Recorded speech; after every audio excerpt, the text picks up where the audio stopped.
আসসালামু আলাইকুম। সবাই কেমন আছেন? আলহামদুলিল্লাহ, আল্লাহর রহমতে আমরাও ভালো আছি। আসলে সংসার এমন একটা জীবন, সংসারে নিত্য প্রয়োজনীয় জিনিস যতই ডেলি কিনি, এটার কোনো শেষ হয় না। আজকে কিনছি, কালকে বলে শেষ। কালকে আগামীকাল কিনলাম, তারপর পরশুদিনকে শেষ। সে শুরু আছে, শেষ নাই। তো যাই হোক, একটু নিচে গেলাম হাঁটতে, হাঁটতেও গেলাম। আর সামনে যেটা পালাম, আর এটা আমার প্রয়োজনও, অপ্রয়োজনও কিছু কিনি নেই। যেগুলি আমার প্রয়োজন সেইগুলি কিনলাম। তাই কী কিনলাম, আর আমার সকল কলিজা ভাই বোনের সাথে না দেখাইতে পারলে আমার ভাল লাগে না। এই যে দুধ কিনলাম ডিপ্লোমা 1/2 কেজি, কারণ আমি আজকে সারাদিনে কফি খাইতে পারতাছি না। কারণ কফি না খাইলে আমার আবার মাথাটা খুব ব্যথা করে, এই জন্য কফি খাইতে খুব ভালো লাগে। এই তো খাইলাম। আর হচ্ছে কি কিনলাম দেখি,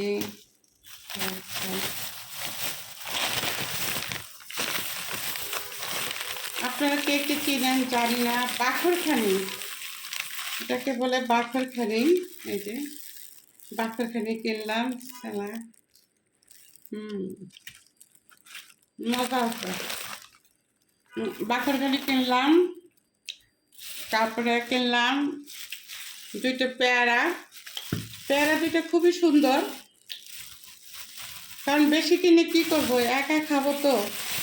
জীবনে আসতেও একা, চলেও যাবো একা, সঙ্গের সাথে কেউ হবে না। আসলে এই তো কি বলবো আর, 2টা পেয়ারা কিনছি। আর হচ্ছে আপনার কলা কিনলাম, 4 হেলি কলা কিনছি।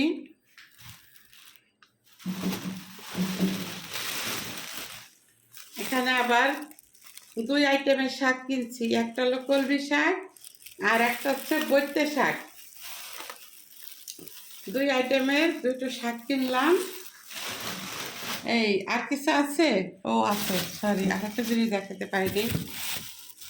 আর কিনলাম হলো আপনাদের জন্য কি কিনলাম, ও আচ্ছা, পেঁপে, পাকা পেঁপে।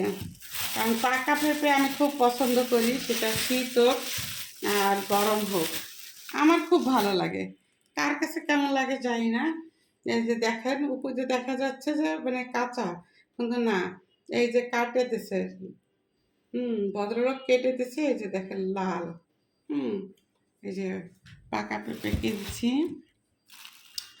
তার সাথে আরেকটাও দিয়ে দিছে, এই যে কেটে দিছে, এটাও লাল হয়েছে, তো এটাও কিনে দিছে।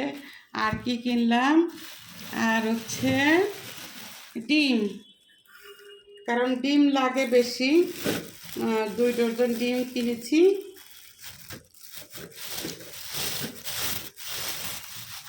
আর নিচে গেলে এত কিছু কিনতে হয়, এই আর কি। তা আর ও সরি, আর একটা জিনিস দেখেন, 4টে সুতাও কিনলাম। সুতো 4টে আমার খুবই দরকার ছিল, আর 4টে সুতো কেনার দরকার ছিল, 4টে সুতা কিনলাম। এই তো আজকের আমার ছোট্ট একটু যে নিচে গেলে কিছু একটা কিনা লাগে, না কিনলে হয় না, তাই কিনলাম আর কি। তা আসলে আমার বাজারটা কেমন হলো আপনারা অবশ্যই কমেন্ট বক্সে জানাবেন। আর আপনাদের ফারজান আপুর জন্য দোয়া করবেন, আপনাদের জন্য দোয়া করি। আর কোন এলাকায় কেমন শীত অবশ্যই কমেন্ট বক্সে জানাবেন। তো সবাই ভালো থাকেন, সুস্থ থাকেন, আল্লাহ হাফেজ।